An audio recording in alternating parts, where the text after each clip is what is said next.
ज्यादातर लोग जब डोपामाइन का नाम सुनते हैं तो उनके दिमाग में बस खुशी वाला केमिकल आता है। हाँ, वही अच्छा महसूस कराने वाला अणु। बिल्कुल, लेकिन ये सोच डोपामाइन की असली कहानी को बहुत छोटा कर देता है। हाँ, असलियत तो कहीं ज्यादा पेचीदा और सच कहूं तो दिलचस्प है। आज हम इसी पर थोड़ी गहराई से बात करें। हमारे पास ये स्रोत है डोपामाइन की बहुआयामी भूमिका। अच्छा।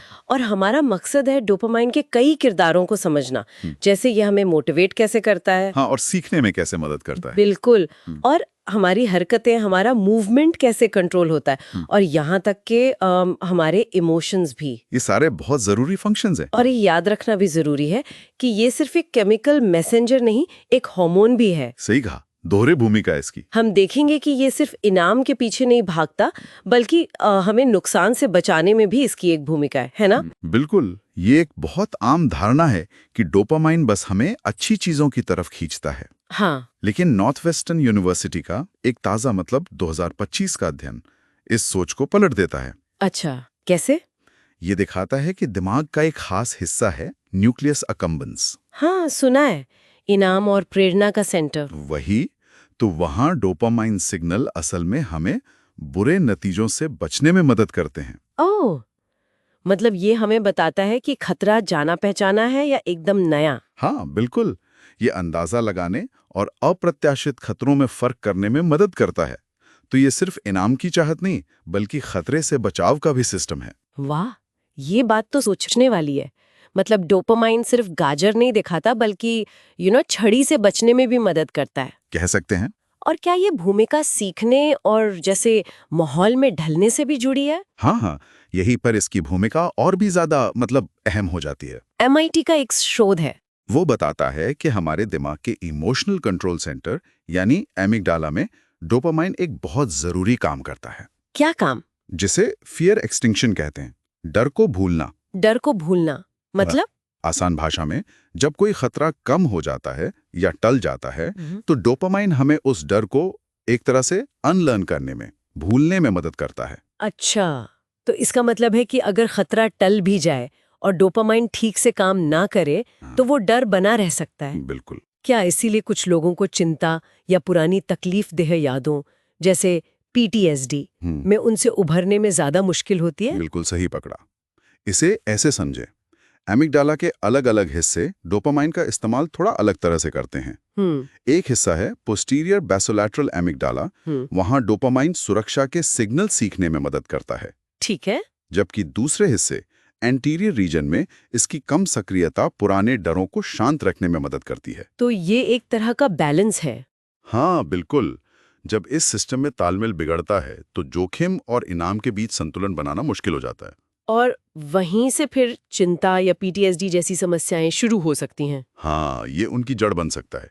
यही लचीलापन, ये फ्लेक्सिबिलिटी ही हमें खतरों का सामना करने और उनसे सीखने में मदद करती है। और जब ये संतुलन बड़े पैमाने पर बिगड़ता है तो फिर सेहत पर गंभीर असर पड़ सकता है ना? निश्चित रूप से, अगर डोपामाइन का स्तर बहुत कम हो जाए तो पार्किंसंस रोग जैसी स्थितियां हो सकती हैं। हाँ, जिसमें मूवमेंट में दिक्कत आती है। बिल्कुल, चलने फिरने और शारीरिक तालमेल में परेशानी। दूसरी तरफ अगर डोपामाइन बहुत ज्यादा हो जाए तो ये नशे की लत, मेनिया यानी अत्यधिक उत्तेजना या साइकोसिस जैसी समस्याओं में भूमिका निभा सकता है। साइकोसिस मतलब वास्तविकता से संपर्क टूटना। हाँ। और मानसिक स्वास्थ्य का क्या, जैसे डिप्रेशन में क्या होता है? डिप्रेशन जैसी स्थितियों में भी डोपामाइन सिग्नलिंग में गड़बड़ी देखी जाती है। इससे वो उदासीनता या एनहेडोनिया वाले लक्षण आ सकते हैं। एनहेडोनिया मतलब किसी चीज में खुशी महसूस न होना? हाँ, किसी भी चीज में रुचि या खुशी महसूस ना होना। और मामला और भी पेचीदा इसलिए हो जाता है क्योंकि डोपामाइन अकेले काम नहीं करता। अच्छा। हाँ, सेरोटोनिन जैसे दूसरे जरूरी न्यूरोट्रांसमीटर के साथ इसकी आपसी क्रिया वो इन स्थितियों के इलाज को और मुश्किल बना देती है। तो ये सब इतना जुड़ा हुआ और नाजुक है, तभी शायद आजकल जो डोपामाइन डिटॉक्स का चलन है, हाँ, वो काफी चल रहा है। वो चीजों को जरूरत से ज्यादा आसान बना देता है। क्या ये सही तरीका इसे देखने का? देखिए, ये वाकई एक बहुत बड़ी सरलीकरण है। डोपामाइन हमारे सीखने, माहौल के हिसाब से ढलने और रोजमर्रा के काम करने के लिए जरूरी है। हाँ, ये तो हमने अभी देखा। तो इसे पूरी तरह बंद करने या डिटॉक्स करने का विचार ना सिर्फ गलत है, बल्कि नुकसानदेह भी हो सकता है। तो लक्ष्य क्या होना चाहिए? लक्ष्य इसे खत्म करना नहीं, बल्कि इसका एक स्वस्थ संतुलन बनाए रखना होना चाहिए। तो फिर संतुलन कैसे बनाएं?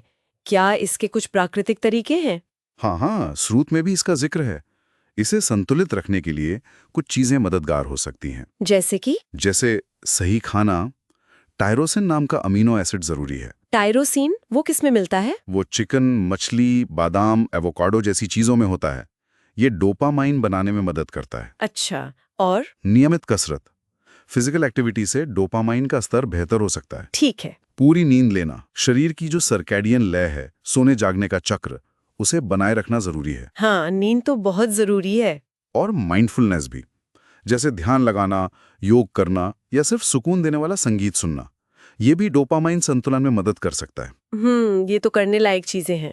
तो इन सब बातों का निचोड़ क्या निकलता है, मतलब सार क्या है? सार यही है कि डोपामाइन सिर्फ खुशी का केमिकल नहीं है। हाँ, ये तो साफ है। ये हमारे जीवन के, कह सकते हैं, ताने बाने में बुना हुआ है।